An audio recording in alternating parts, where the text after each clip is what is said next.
Welcome to the business end. Most of our guests have lived inside pressure. Today's guest has spent 20 years studying what it actually does to people and build a career out of it. John Haime was a tournament professional golfer. He earned a full athletic scholarship to Purdue, turned pro, finished as a medalist at tour school, and played in the world circuits: Australia, Asia, South Africa, Europe, Canada, and the US. Then in his final year, an injury and a run of inconsistent results meant he didn't qualify for the PGA Tour School. The career he'd had since he was 10 was over. What he did next is why he's here. He moved into business, built a global corporate learning company, and then became one of the most trusted human performance coaches in the world, working with athletes who rank inside the world's top 50 in their sports, with leaders at Microsoft, GE, KPMG, Capital One, and RBC. He wrote "You Are a Contender" and "Ride Big." And through the Surge Guru Golf Dream Foundation, he's raised over $1 million, sending children with life-threatening illnesses on a trip of a lifetime. His whole trade is part of performance nobody can see: confidence, emotion, the difference between the people who absorb pressure and the people pressure absorbs. John, you're very welcome to join us on the business end. Guys, what a pleasure to hang out with a couple of old rugby players. I love it. We'll ask you the same question. Irish.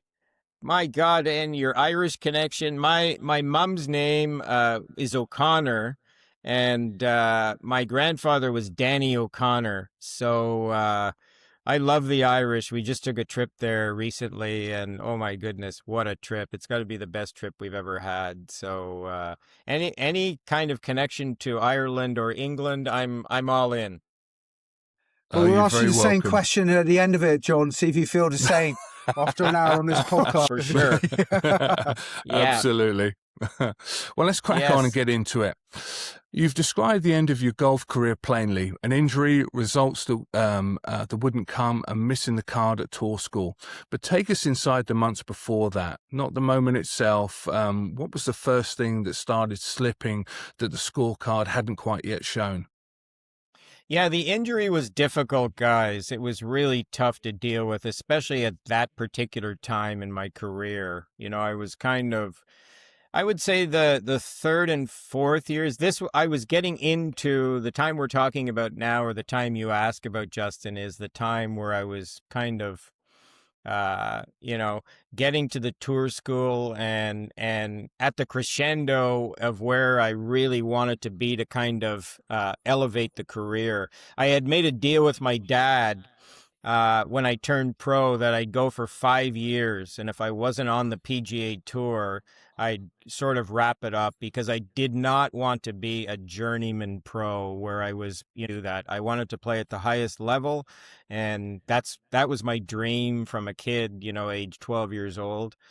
So yeah, leading up to that time of the tour school, I was dealing with the injury. It was tough. And of course, the narrative starts to change too, right? The narrative in your head is always the big factor. And the narrative was starting to create a little bit of doubt.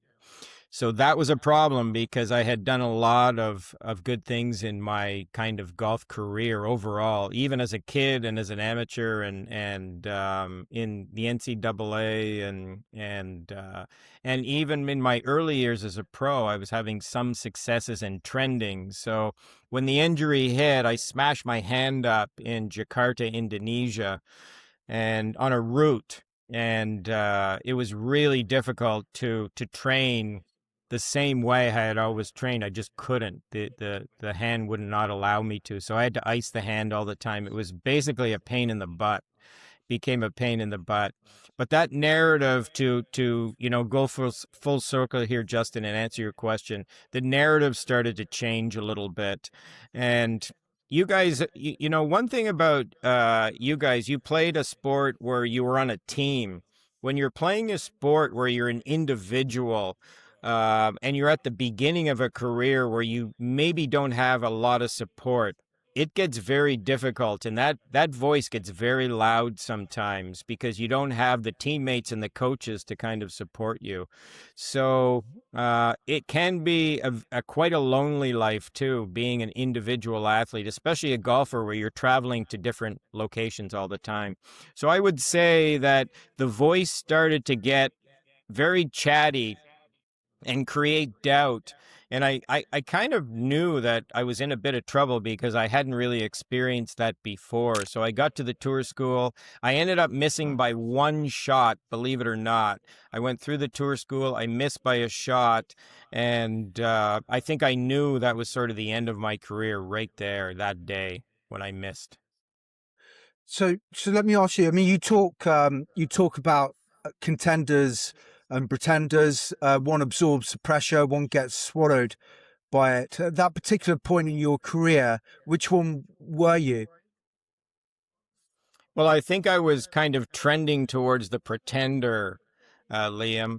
I had always felt like I always been a contender. I was always a pretty confident young athlete, and but the pressure was getting intense with the bad hand. I was running out of time too. You know, a lot of pressure is related to the time clock. So somebody asks you to do something, and you have a certain amount of time, and you got to get it done. So that creates the pressure.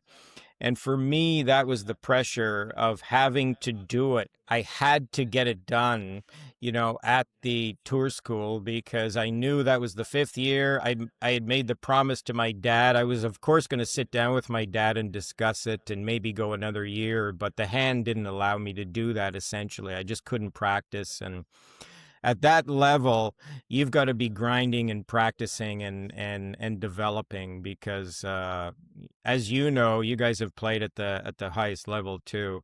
The people are just too good. You have to be at your best. So yeah. So to answer your question, I think, Liam, I think I was, I felt like I was always a contender, but I was certainly trending towards being a contender because the pressure was really starting to get to me. Yeah, but was that pressure? I mean, that was something that you couldn't really control because if you're injured, you're injured.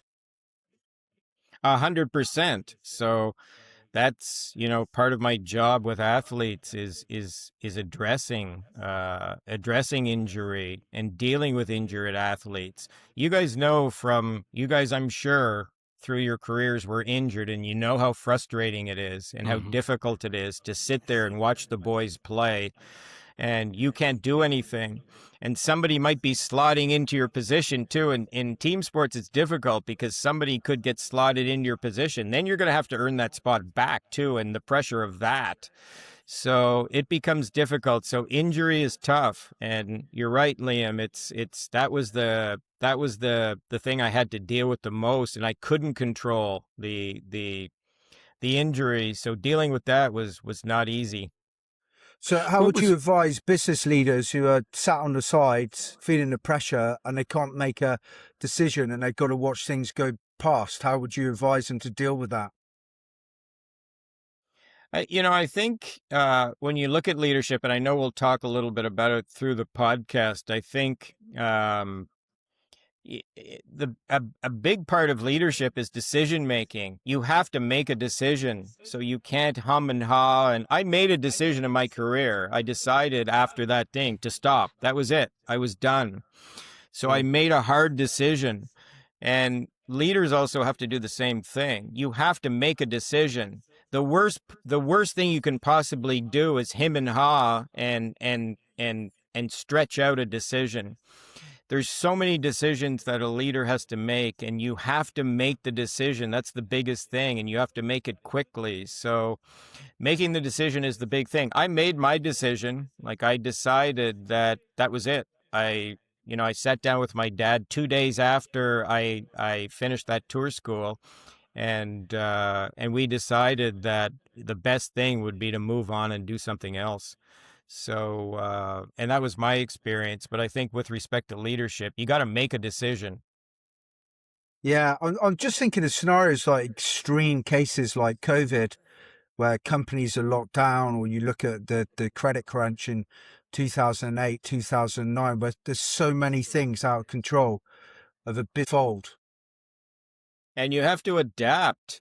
Things Yeah. change. Everything changes. You know as well as I do in sport. That's the beauty of sport and business and the crossover between the two. I mean, it's the Mike Tyson quote, everything's great. I had a great plan until I get hit in the face. And that's exactly what happens in sport and business. Things change, the market changes, the economy changes. Things like COVID hit. COVID was extreme, but you have to adapt and shift and change, and you can't do it slowly. You have to do it quickly and adapt very quickly. So it's like in sport, it's like in rugby. When you're on the mat, when you get knocked down, it's not getting up, it's how fast you get up. You have to get up very quickly. That's the sort of the definition of resilience, right? Is the ability how fast you get up when you get smacked down. So um, it's the same in both. That's the beauty of, what you guys do, doing the linkages between sport and business. There's so many. I mean, I always recommend that businesses hire athletes because athletes have been through it. They've been smacked down, they've been knocked down. They know how to get up. They know how to build confidence. And this is what you need in business, right? Because of the element of adaptability and having to shift and change. It's just part of it. It's just a big part of it. For sure. Just one follow-up question there. Just out of curiosity, what was the medical support? Was there any medical support while you were on tour school? Were you getting treated for your hand as you were going through it, or were you having to figure it out on your own? Like I mentioned to you, Justin, when you're an individual athlete, like when I turned pro, I had some people at the golf club, give me some money to kind of get me going. But I was on my own. I moved to Australia. I picked up at age 21, I guess, right out of college, and I moved to Australia, and I was on my own.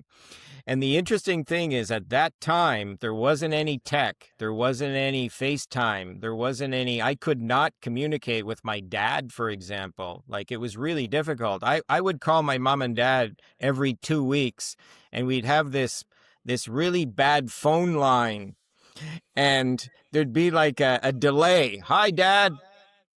Oh, hi, John. How are you? Like, this is what I was dealing with. So I went over there. I was on my own. Like, I had to figure it out on my own. So you asked the question about the injury. Same thing. Like, there's no support. Like, I had to figure this out on my own and what I had to do. And it happened in Jakarta. So you can imagine I was on a tour over there, which was, a tour organized by a guy from San Diego, California. So he takes the 50 top players from North America over to Asia and play the tour. So, there was some support in Jakarta, like at the club, and I saw a doctor and everything, and he wrapped it up and kind of gave me a little bit of a diagnosis, but that was it. So, but when you're an individual athlete like that, especially at that time in the 80s, you're on your own. Like now, there's a bit of a support team behind the players, and it's a bit different. And you have great tech and communication with coaches. It's amazing. You send swings to coaches. You can FaceTime every day. You can talk to them about your round. It's fantastic. But it wasn't like that at that time. The communication was limited, and the support was limited too. Must have been incredibly challenging, not just for yourself as a young man trying to figure it out on the road, but also for your parents to be on Yeah. the other side of the world and only to really touch base briefly, every couple of weeks, how you getting on, what you're doing, are you safe? That's a big call both ends. It is, and I left home at 17. I left home to go to university in the U.S. at 17. I had a scholarship to play golf, so I left. My parents drove me to school, and I didn't see them a lot in the 4 years. I popped in the summer sometimes in between tournaments that I was playing, but and then I immediately started to travel around the world playing professional golf. So, and I was away a lot. So yeah, it wasn't easy. And that's what I was talking about too, Justin, about a bit of an individual athlete. It can be a lonely life. It really Mm-hmm. can, because you're on your own. And it's a bit of a traveling circus, the golf tour, because you make friends with people and you see people at events and everything, but basically you're doing your travel on your own. And you know, if you're in a city, if you're in Sydney or, Oklahoma City or, Berlin or wherever you are playing golf, typically you don't know a lot of people and you're there by yourself. So, yep, it's, uh, it's not easy it wasn't easy for sure. I mean, I love playing, so that was the caveat for me. My purpose was playing golf and I love to do it. So, I just addressed all the other things like the travel and those sorts of things. Mm-hmm. No, I understand. Well, let's change tack here. You built learning links into a business delivering programs for some of the world's top organizations, and then you walked away from it to build John Haime Performance, leaving something that's working is its own kind of pressure. What were you seeing in the work that told you the thing you'd built wasn't the thing you were meant to be doing? Yeah, I think at that time, Justin, it was time for a change. One of the primary things I must tell you, though, related to that was that I was delivering programs for organizations. So we were doing emotional intelligence, we were doing team building, innovation, all sorts of different programs that the companies were requesting. And it it it it got to a point where I'd go in and I'd deliver for 2 days, and it was an exhausting thing too. Like I'd travel, I'd go in, I'd deliver, 10 hours a day. I'd go out to dinner with them. I'd be entertaining, often. So I got to the point in the company where people wanted to hire me, especially at the higher levels of the organization. So if it was a CEO event, if it was a C-suite event, if it was a sales manager event, we had other people in the company, but they always wanted me to deliver. So I'd go and deliver for 2 days. And the problem with it was we do a really good job over the 2 days. People were very excited about the content and, how it was delivered and everything. And there was some great discussion. But then everything would fall through the cracks when I left. I tried to put a coaching follow-up program in place, and often it fell through the cracks and it fell down. So I was getting to the point where I felt the education wasn't sustainable because we weren't coaching it on the back end.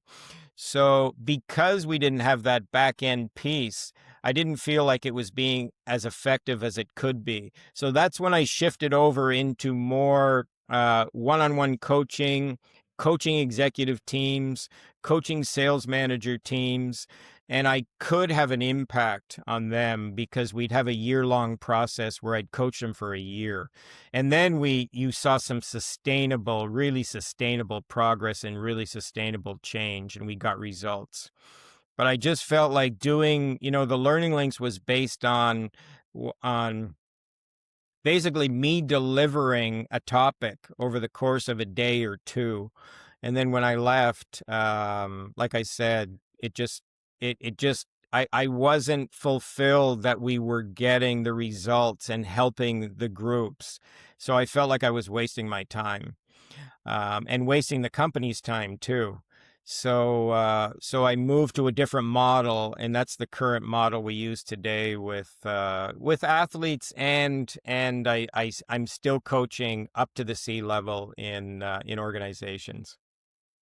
And obviously that then brings a different type of pressure because number one, the leaders are reliant on your judgment, and all that goes with that. Was there a moment throughout your coaching where you could pinpoint somewhere where a client's result rested entirely on your judgment call, and how close was it going the other way as well? Yeah, Liam, I'm pretty confident in the process. So, if are you talking about an athlete who starts to struggle, or it could be a CEO who starts to struggle and the process? Is that what you mean? Yeah, and you're making a judgment call on what they should do and how they should be handling it. Yeah, no, I'm pretty confident in the process, Liam, and it was interesting, getting back to that, how I even got into sport too was I was coaching in Asia. I was coaching a C-level guy in Asia. And I was actually coaching the whole team, but I kind of moved towards just coaching him. And he asked me to coach his daughter, who was a tennis player. He said, just do the same thing you're doing with me, with her. She was a very high level player in Asia, and she was struggling. She was struggling with confidence, etc. So he believed in the process that I was using.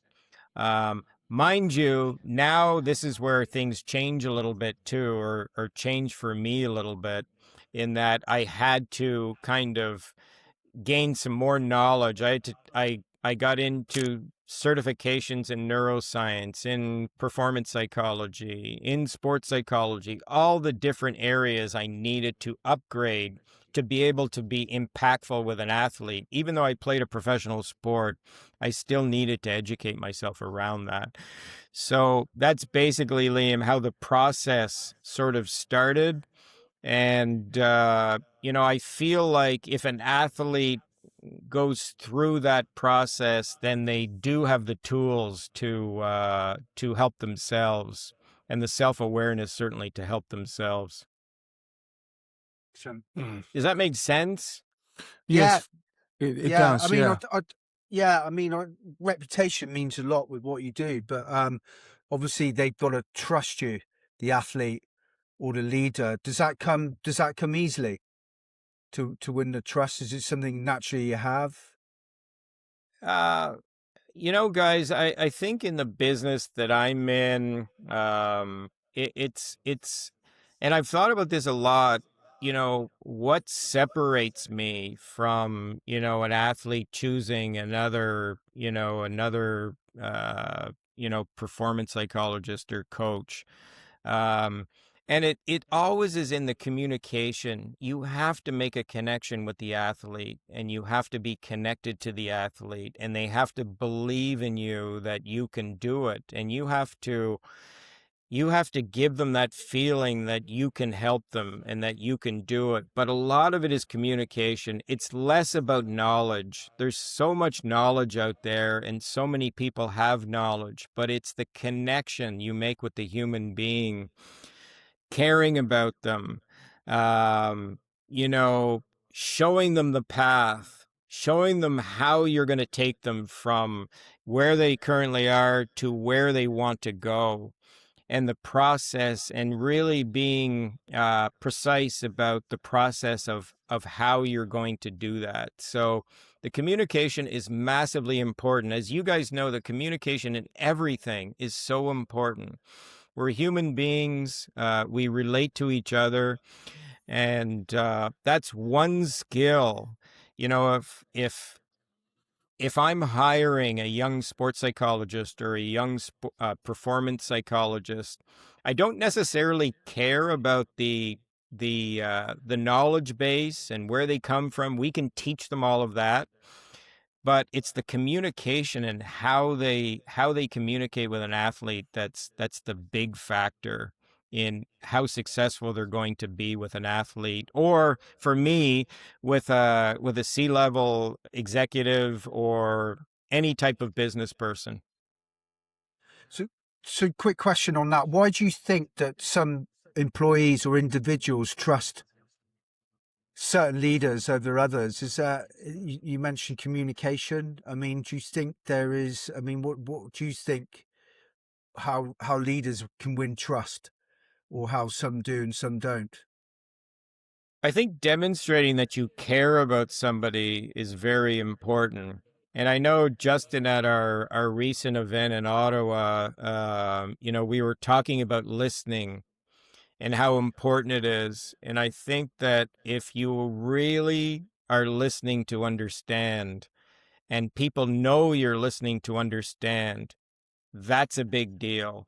So taking a minute and talking with an employee and really listening to them and demonstrating that you care about them and asking them questions about their life and how they're doing and where they want to go. All those sorts of things, I think, connect the leader with the individual. So I think that's really important. It's an important point you make, Liam. Like, because a lot of leaders, they find it difficult to connect and relate to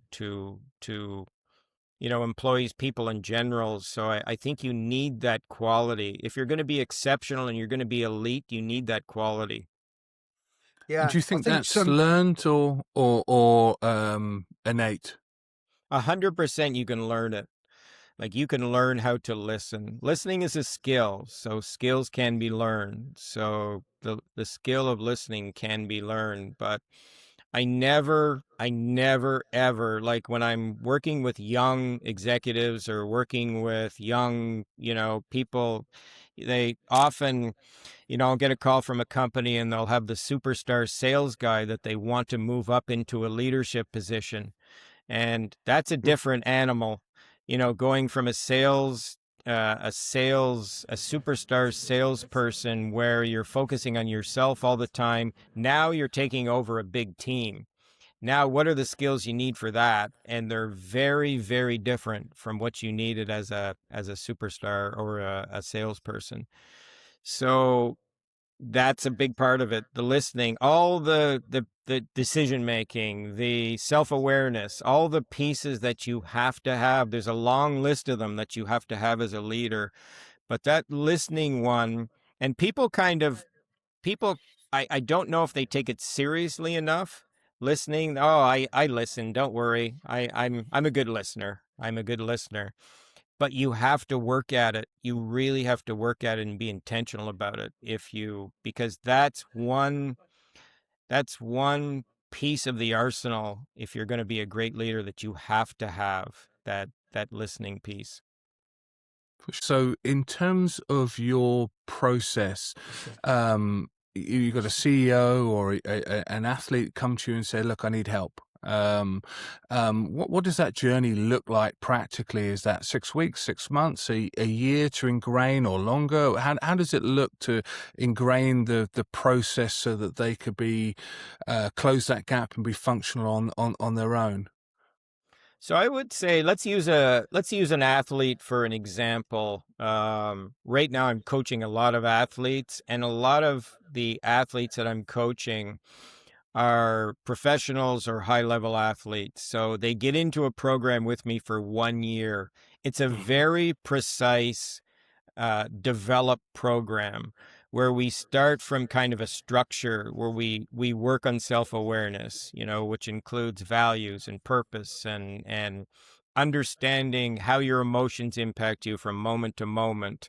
Um, it's a real process at the beginning. I assess people, I profile them, I get a real sense. I talk to coaches, I talk to, whoever I possibly can to learn little pieces about them. And then I apply that to the process. So the initial process, the skill building process, is about 6 months in length. And then we shift more into a mentorship on the back end to make sure that these skills are being executed, in training, in competition, and that they're feeling comfortable and that they're feeling confident. So my job is I essentially try to make myself redundant. So after a year, I want the athlete to be independent and to be able to help themselves.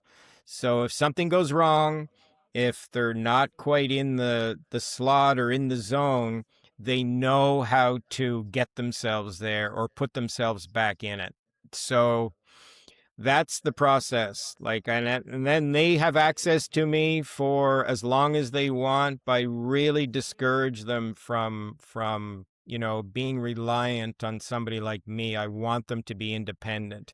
And after a year, they have the skill set and they have the abilities they need to be independent and take control of kind of their own mental and emotional development. Hmm. Right. Yeah, very good. And that segues nicely into the next question. So you work with people who rank inside the world's top 50 of their sports. When a client like that hits a bad stretch, part of that must land with you, your read, your process. Where does that pressure actually go for you? What's the part of the job that you've had to learn to carry with that nobody warned you about? Yeah, so Justin, that kind of gets back to the last question or the last answer, in that I would say that, I'm super confident that there we have the process to always turn it around for them. And the athlete understands and the athlete knows, and you guys know from playing sports and being in business, that everything goes in cycles. Sometimes you're good, sometimes you're not so good. And that's the reality, especially when you're playing against the best in the world all the time, because sometimes they're good and sometimes they're not so good. So it's just the cycle you have to go through. It's really funny, guys. I have athletes calling me, like, an athlete will be, competing, if it's the NFL or NBA, NHL, whatever it is, and they'll be having a bit of a bad stretch. So they'll go out for a couple of beers with the boys after maybe not so great of a game, and then guess who gets the call at 3 a.m?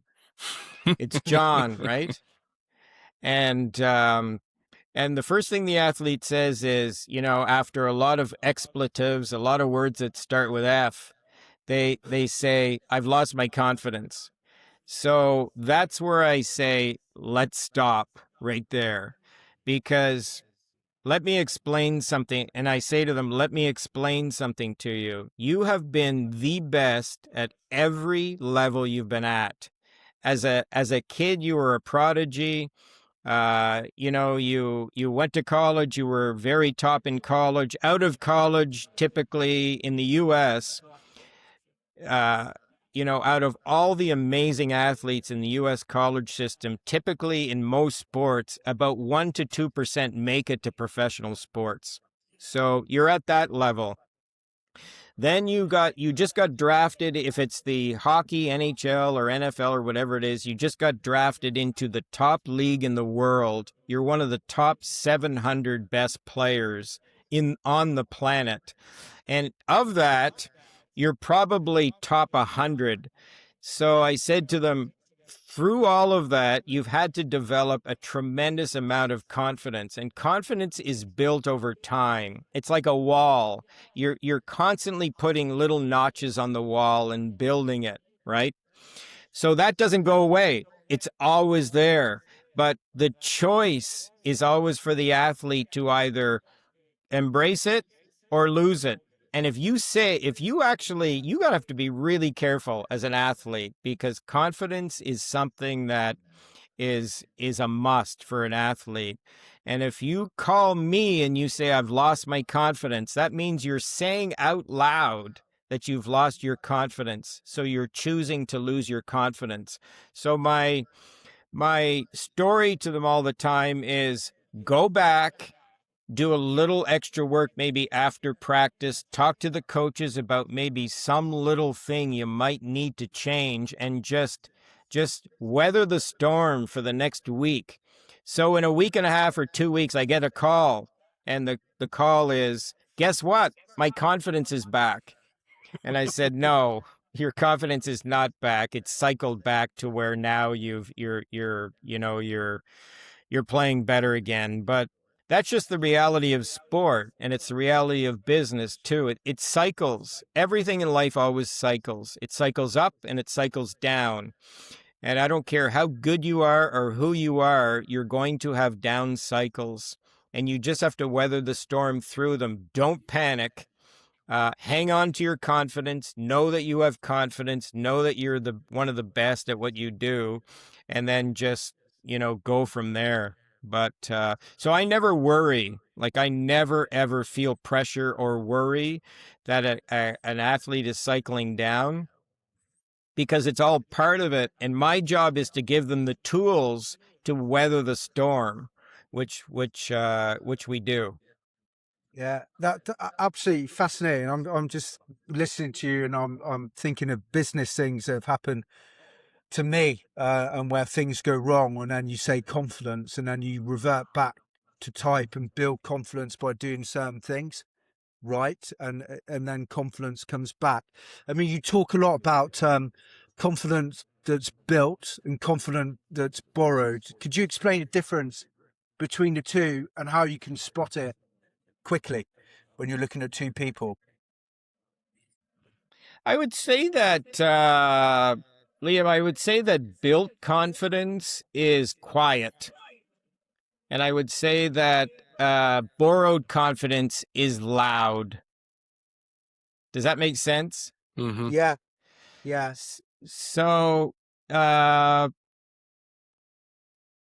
Can someone have both, John? Sorry. Could someone show symptoms of both? So, for example, you get like an elite level boxer who's, who's built confidence because of their track record, but at the same time, that confidence is edging into borrowed. Do you ever get that? Yeah, I would say so. I mean, that's one of the things that I do is I help athletes understand how to build confidence. I mean, I wrote a book for the equestrian industry called Ride Big, and it's essentially when I went to see the publisher, they said, "What do you want to write about?" And I said, "Well, these athletes are not confident. Like I haven't met many that are truly, have that built confidence you're talking about. Most of the time it's borrowed." And it's pretender. If you get back to the contender and the pretender again, there's a lot of pretending. And how about if I turn it back on you guys? What's your view with respect to when you were playing rugby? How do you feel your confidence was? Was it borrowed? Was it built? How did you feel it was? I personally think it's a little bit of in between, depending on where you are on the journey. I think when, yes, I agree with you, you're layering in that confidence. You go back to the successes and the lessons you've learned as you go up. But as you go up through the incremental levels, there's a certain amount of performance with it, until you've settled in and got it, and so you look at the younger players who perhaps I think we've all been there, you're talking it as opposed to walking it, until you get it ingrained in your system that, okay, I can do this, I'm ready, I've seen it all, I'm prepared for this, if that makes sense. Yeah, it does Yeah, make sense. How about you, yeah. Liam? I think it's built in a sense, but you need mentors around you.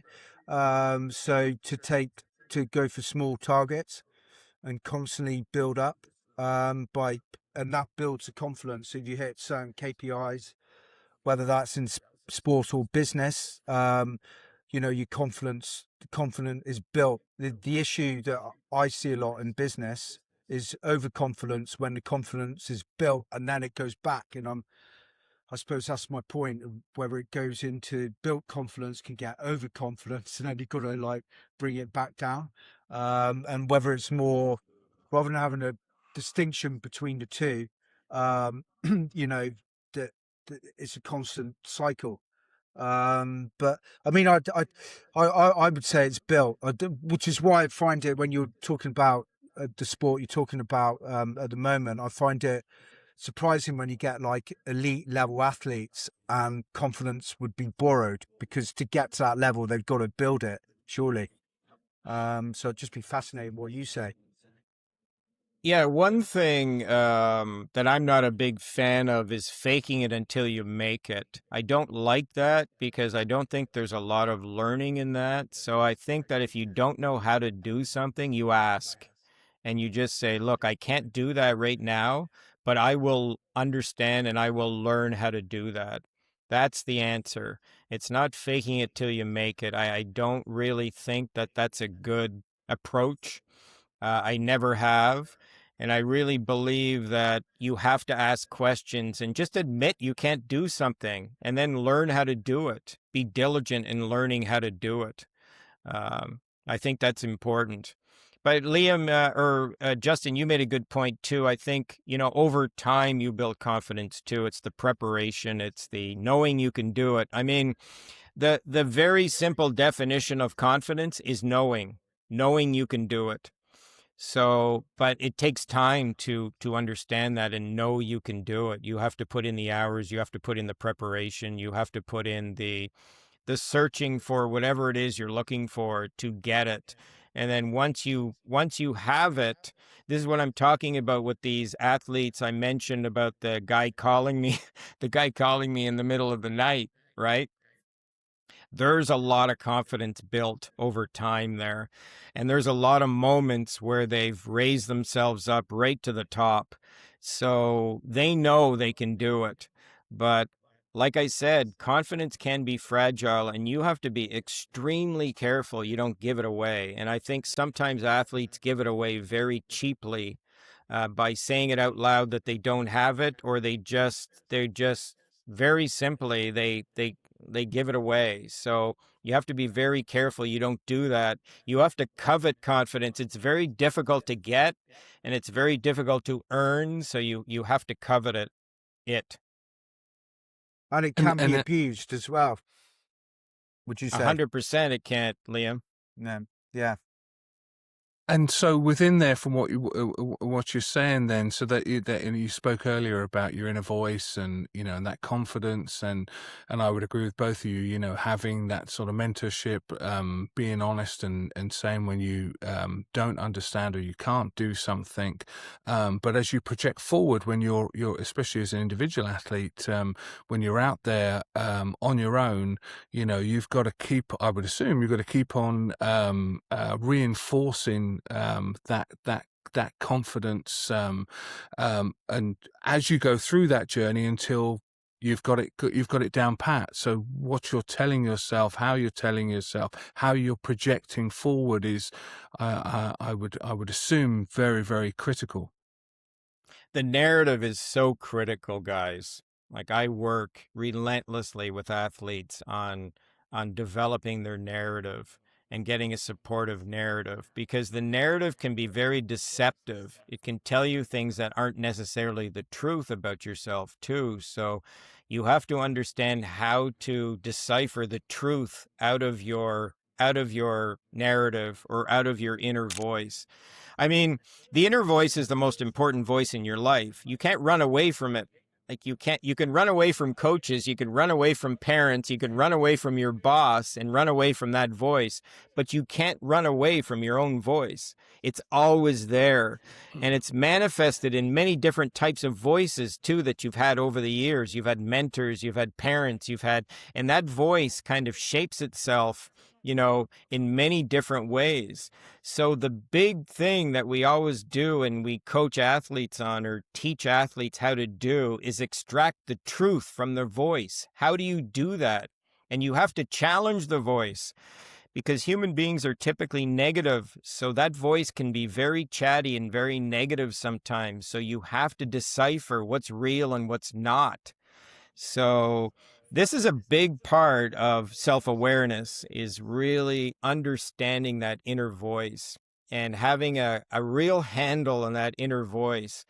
And you as an athlete, you have to have a supportive inner voice. You have to support yourself, because if you're constantly criticizing or beating yourself down, that's exhausting, number one. And number two, it's very detrimental to performance. You're not going to get the performance you need. So it's a good point you make, Justin. That voice is very important in the whole realm, I would say, of my job, which is psychology and performance. And would you agree? Certainly something I've observed, but I'm interested in your perspective as an expert. And I sort of mentioned I'd observed younger players with that inner voice, projecting it out into the ethers to sort of help reinforce and build that confidence. But as they got older and more seasoned, less so. And it reminded me of something that Margaret Thatcher once said: when you're a lady, you don't have to tell everyone you're a lady. When you have that inner confidence in yourself, you know, you don't have to keep on projecting it out forward. It's still very important in your own head, but in terms of projecting it out, you know, into conversation. Would you agree This is with what I that? was saying about you asked about, you know, borrowed and built confidence, and I would say that built confidence is quiet Mm-hmm. and borrowed confidence is loud. And that's what I Mm-hmm. meant. I think you defined it very well there. I think that you'll find that the most confident C-level people that I work with are very humble. There's a lot of humility. They're very quiet. They know they can do it. They don't need to prove or tell people that they can do it. They know they can do it. But when confidence becomes loud, it's that self-esteem that might be a little bit shaky, where you have to tell others that you can do it. You're not quite sure you can do it, so you better kind of express outwardly that you can do it. And that's what I was talking about the quiet and the loud. And you guys know exactly what I'm talking about. You interview a lot of very competent people, and I'm sure the people who are some of the best leaders that you interview are quiet.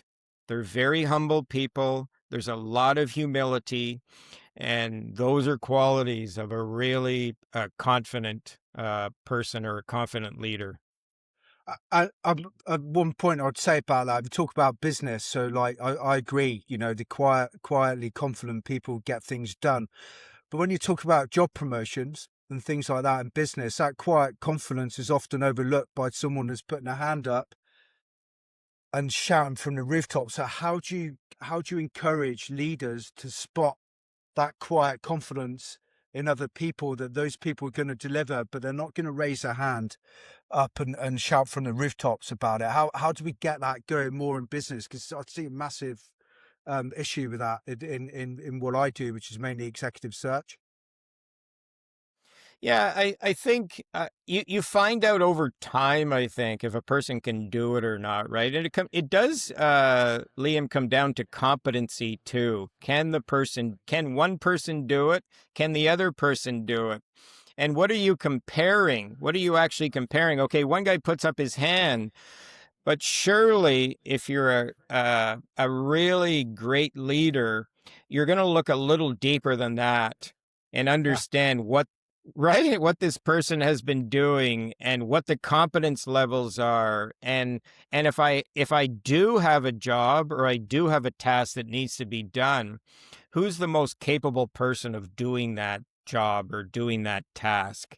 So, and I'm hoping that's built into the culture of the organization. I mean, this is part of culture, right? Where you're identifying the right people, and you're identifying, you know, people who, and I'm not going to use the word deserve, but the people who are, you know, the people who should be hired into the roles to move your organization forward. So that becomes all a part of culture. Culture is a whole other thing. We could spend 5 podcasts on culture, because I do a lot of that. I do a lot of that too, going in and looking at culture and helping companies you know, sort of take a look at their culture and maybe add some reshaping to it, or reshape it a bit. So yeah, it's an interesting. I know you're in that business, Liam, so that's an interesting one for you. Yeah, sadly, I think is lacking in business. So, like, you see a lot of very good people being overlooked, and then once again, that comes down to leadership or lack of investment in leadership to spot that opportunity. So sometimes the wrong leaders are in place in the first place, and they don't recognise those qualities. Yeah, but I'd see. I mean, my main kind of business for executive search is law firms, and I just see it all the time. Yes, no, Yeah. I see it Mm, too. I mm. completely understand. So And that's on the leader too, to identify the right people for the right roles. And if you're trying to build a quality organization, you want quality people in your Yeah. organization, and you have to learn how to identify them. Yeah.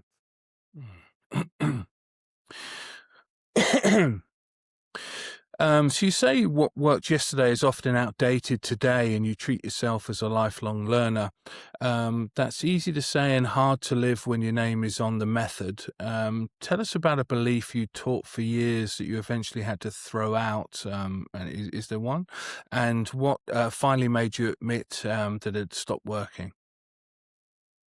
Yeah, that's a really interesting question, guys. I don't think, I don't think I've thrown out too much. We've tried and tested things. And as I go along and I work with executives or I work with an athlete, I'll find that maybe something isn't effective as another thing. So I maybe toss that out. But yeah, I mean, I'm hoping, and I would consider myself a lifelong learner. I don't rest on my laurels. I'm always trying to prove myself, even with my background and everything. I'm always trying to prove myself every day. So I would say that, today you need to adapt to the young person, because they've changed so much.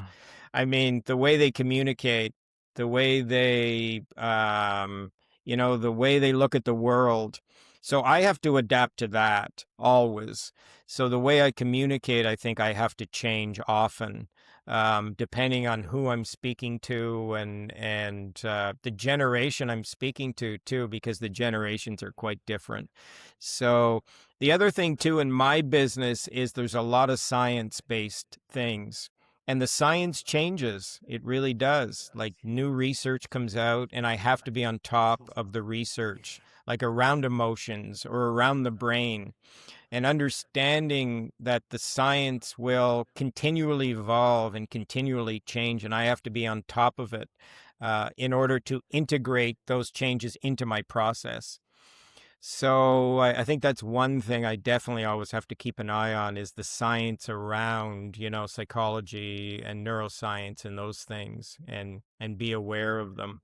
But I don't change the basic structure of my process very much at all. Like, I know it works. I know it's effective. I know what works and what doesn't work, and every athlete's different, but there's a basic structure that we adapt to each athlete we work with. So you talk as well about self-awareness, and you say that you suggest basically some performers don't carry enough self-awareness to be constantly elite. How as an elite performer do you keep self-awareness? What would be your tips for that? To to develop self-awareness? Yeah, yeah, Well, first of all, self-awareness is massive. It sounds like if you say to somebody, you talk about self-awareness, they say, "What the heck is that?" But it is really critical. Like, you have to understand and know yourself, because if you relate it to confidence even, if you really know something, then there's the opportunity to believe in it. But if you don't know something at all, how do you believe in it? So, if you know what I mean.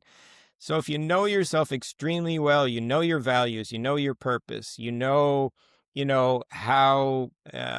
what the inner voice and what the messaging, the inner voice is telling you. If you understand how your emotions, which is difficult, like, that takes training to understand how your emotions impact you moment to moment. And what do you do with flared up emotions? How do you stop those flared up emotions from continuing on and ruining, pieces of your day or pieces of your performance? So we have to get into all those sorts of things too, and really focus on the emotions, because, as you guys know, rugby is an emotional sport. It's emotional. So you have to have a handle and be able to harness the emotions, both good, both positive emotions, and, if you want to call frustration and anger and all these sorts of things, they're very useful emotions. but they're maybe sometimes a little bit misplaced when you talk about performance. But so are high level emotions too, where you get too excited and too much. So you got to keep yourself at sort of an even keel often. But yeah, self-awareness, Liam, is so critical. And I think you just have to go through the process of developing it through understanding what you believe in, what your values are. Like if you ask the average person, okay, tell me what your values are. What do you really value and what helps you make decisions? How do you make consistent decisions? By kind of putting your decisions against your values and making value-based decisions. So those sorts of things. So self-awareness to me is always the starting point. Whether it's with an executive or whether it's with a young athlete, that's part of the structure. Self-awareness is really key. And is that having strong mentors around you, or controlling your inner mentor, your inner voice? 100%. You want to surround yourself with good people too, right? And we talked about the voice and being able to regulate the voice and having a process to regulate the voice and to extract the truth from the voice, which I think is really important. But you also want to surround yourself with great people. I think that's important. As you guys know, who you surround yourself with really has a massive impact on where you're going and how successful you're going to be. So that's important, definitely. Okay, I mean, that's great. So we're going to go on to the quick fire last 5 questions. Did you have a question, Fitzy? Sorry, I didn't want to interject. You were going to say something. I'd love to ask a 6th quick fire, if I may, when you've done the first 5. Okay. So I'll gear you up to the big one then, number 6. But question number 1, contender. Wow, so there's going to be a big build up to 6 now. I can't wait. Yeah. Well, I'm just putting the pressure on. Hey, Fitzy, I'm ready, Fitzy. Because when the pressure's on, we got the systems. Systems are revealed, eh, Fitzy? So you can have the last one. So question 1, contender or pretender, which word do you hate hearing applied to yourself? Oh, I would hope pretender, Liam. Yeah. Right? Okay. Yes. And the exact moment you knew your golf career was over, where were you standing? You've answered that, I think. Well, yeah, that gets back to the story I was telling earlier. Indianapolis, Indiana, USA, probably 4:00 in the afternoon, and that was it. That's it. So one performer you worked with whose confidence was completely real, no description, just a name in your head. If you're allowed to give the name, fine, or just it's impossible. It's impossible to name one because there's been so many. I gotta say, because I have the opportunity to work with world-class people, and there's a lot of them that have confidence and they believe in what they're doing. They believe 100% and they know they can do it. So I just help them kind of navigate the ups and downs and, build the structure, build the mental and emotional structure. But, often these people are highly confident. So there's a number of them, many actually, that I've worked with. Would you say there are any sports in particular where the people that play are more confident than others? Confidence. I don't think so. I work in every sport. Like I've worked in not every sport, I guess, because there's so many, but I've worked in most sports. All the big ones, the NFL and the NBA and NHL here in North America, anyway. Some La Liga, Premier Soccer, squash, equestrian, gymnastics, all the different sports, but. No, I mean, I would say that the drivers are pretty confident. The Formula One drivers and the Formula Two drivers, they are confident people. Like they have to be. You can't make a mistake there because the mistakes are really extreme in that sport. So you have to be highly confident in your abilities when you get in that car. You have to know that, you know what you're doing, and that the training you've done through go-karting and all that sort of stuff is really going to, just be a part of your instincts and take over. Yeah, absolutely. And the piece of advice you give clients is hardest to take yourself. I would say probably separate your identity from the outcome, from your outcome, if you can follow that one. But that's super important to me. You have to be very careful, because if you're an athlete and, you're putting your identity in the fact that you're only worth something if you win, you have to be really super careful with that, because athletes, executives, everybody, we all have so many different identities, and you can't be recognized by just one. Like for you guys, your husbands, your sons, you're so many different things. You're not just your ex athletes now, you're successful business people. So you're a lot of different things. So you have to be super careful with the identity thing. It has to be separated from the outcome always. I always tell the athletes that, because when they played poorly, they think they're a bad person, but they're not. They just had a poor performance, which is very small in the grand scheme of things. A really Yeah, important piece of advice absolutely. there, especially as athletes. I mean, we've talked about this a lot with amongst ourselves and with a whole range of players. And if you don't separate it, that transitioning out of playing, which comes to us all, either by choice or by circumstance, is that much harder. Oh, very much so. It's a good point, Justin. That's why I have to keep that front and center with the athletes that I work with, for sure. Okay, so question number 5 before Fitzy comes in with the killer question number 6. Finish it. Finish the end of this. Most people don't fail under pressure because they're not good enough. They fail because They abandon their process to protect their ego. Hmm. okay. I, Always, always. okay, I feel Oh, like is this this number question's 6 coming I now? know. I'm I feel like the excited. pair of you I'm have waiting built for this up Fitzy, yeah. beyond. It was, it's quite a simple Fitzy. question. But going back to being a lifelong learner, can you name one book that every high performer should read? Yes, yes, yes, yes. Well, there's a lot of books Hmm. but I would say that the the book that I tell everybody to read to really put everything in perspective is the Viktor Frankl book, Man's Search for Meaning. Read that book. Have you ever read that book? No, I have not. No, No, Oh but my I'm going but I God. to will now. be now. Yeah.